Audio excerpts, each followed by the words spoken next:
to understand prophecy in the scriptures, whether the prophecy is coming in Genesis or coming in Revelation or coming in between one.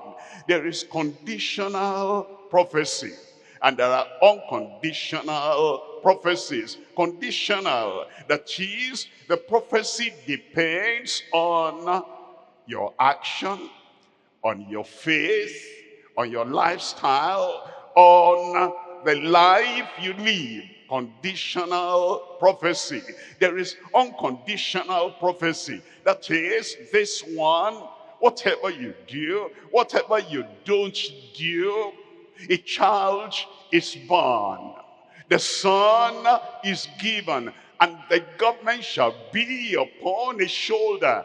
That is unconditional. Whatever Satan does, whatever Israel does, whatever the nations of the world do, unto us a child is born, unto us a son is given, and his name shall be called Wonderful Counselor, the Everlasting Father, the Prince of Peace. And the zeal of the Lord will do this. That is unconditional. Whatever happens, it will be fulfilled. But there are other prophecies that are conditional.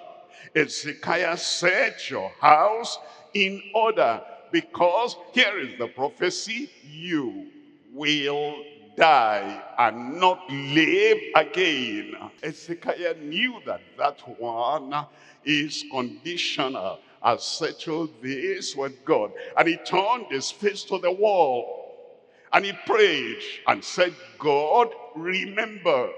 He reminded God of something, and by the time he finished, that prophecy was reversed. Number two, there is reversible prophecy and there is irreversible prophecy. Reversible prophecy. So the Lord said, Isaiah, go back to him and tell him, you'll get well. On the third day, you'll worship in the temple. I've added 15 years to your lifetime. There is reversible prophecy. There is irreversible prophecy. In the last days, perilous times shall come, and men shall be lovers of themselves. That one is irreversible, and we're seeing that today. And he said, because iniquity shall abound, the love of men shall wax cold.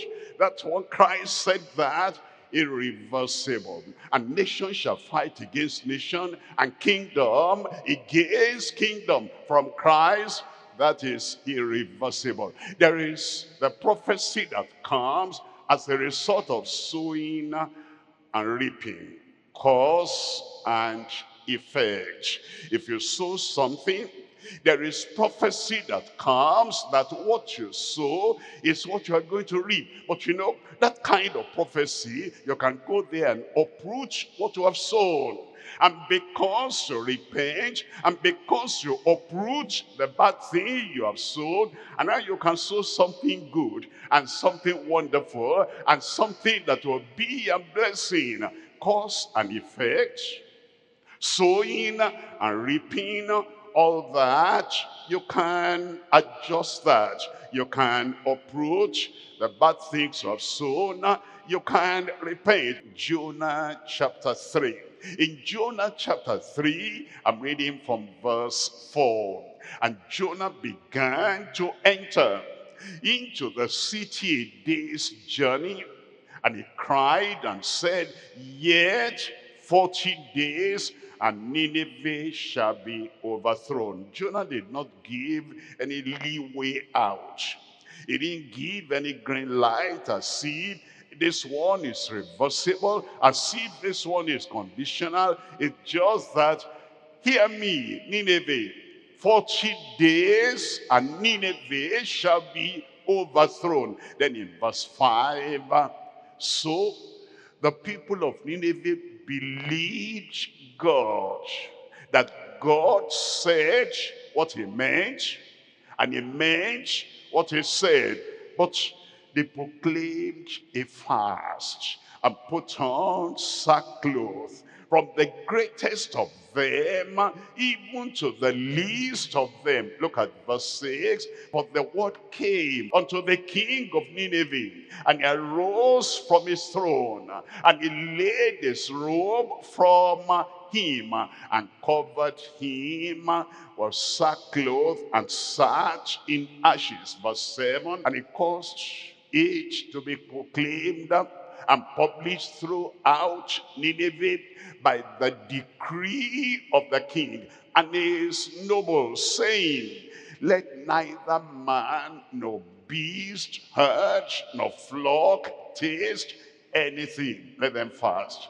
Let them not feed nor drink water. In verse 8, and let man and beast be covered with sackcloth. Let's show some sorrow for what we have done and for what God has now said.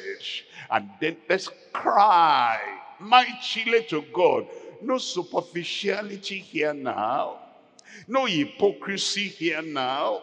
Let every man cry mightily unto God. Yea, let them turn. You see that? You know, the people that said, well, they said, I'll never make it. My father, when he was going to die, already said, because you went to the Christian religion, and this is our idolatrous religion, and I told you that you are the one to take over my cap, my crown, my idolatry. And you say, no, no, no, I'm born again. Okay, I'm dying now. I tell you, this will happen. And then he said, Father said, I'll never make it.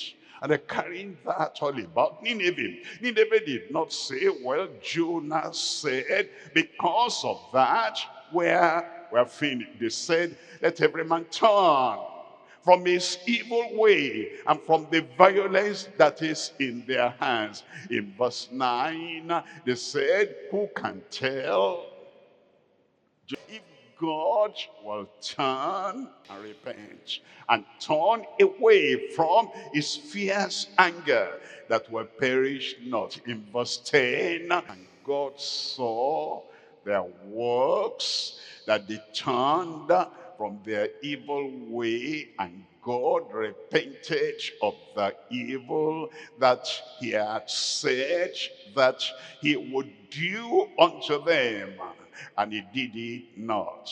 They didn't fold their hands. They didn't close their eyes. They didn't say heaven is going to fall. 40 days, it's coming.